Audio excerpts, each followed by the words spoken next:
Actualité dans le monde, actualité internationale.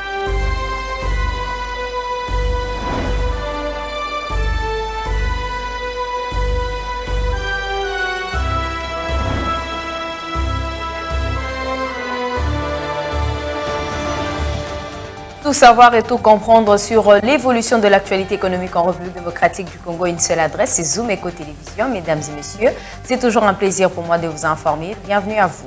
Au 24 octobre 2024, le régime financier du gouvernement de la République démocratique du Congo ont mobilisé le recette de l'ordre de 1354,4 milliards de francs congolais, soit 476,4 millions de dollars américains, représentant 55%. Les prévisions mensuelles fixées à 2483,4 milliards de francs congolais. Ces montants incluent des recettes exceptionnelles attendues de la renégociation du contrat sino-congolais qui s'élève à 923,4 milliards de francs congolais.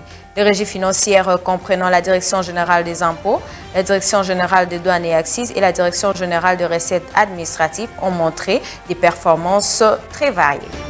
L'encours global de titres publics du gouvernement de la République démocratique du Congo a atteint 2624,8 milliards de francs congolais au 24 octobre 2024, témoignant d'une amélioration de la gestion de la dette publique en République démocratique du Congo. Ces chiffres reflètent l'engagement du gouvernement de la République démocratique du Congo à mobiliser les ressources financières pour soutenir ce projet de développement tout en gérant efficacement ses obligations. La République démocratique du Congo a récemment adopté une loi de finances rectificative pour l'exercice 2024, fixant le recette interne à 27 195,6 milliards de francs congolais, soit un montant équivalent à 9,5 milliards de dollars américains au taux de change officiel de 2842 francs congolais pour le dollar. Ces montants représentent une augmentation de 6,9% par rapport aux prévisions initiales de 25 446,6 milliards de francs congolais. En effet, cette révision budgétaire est principalement attribuée à la renégociation du contrat sino-congolais qui devrait apporter de ressources budgétaires additionnelles significatives.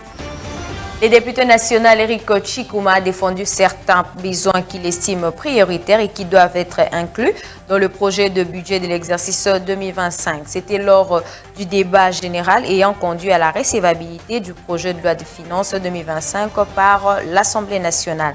Parmi les priorités évoquées par cet élu de la FUNA figurent notamment la subvention en faveur de l'UNPC, les besoins urgents de sa circonscription de la FUNA ainsi que la nécessité de mobiliser les ressources nécessaires pour fournir à la police des équipements adéquats.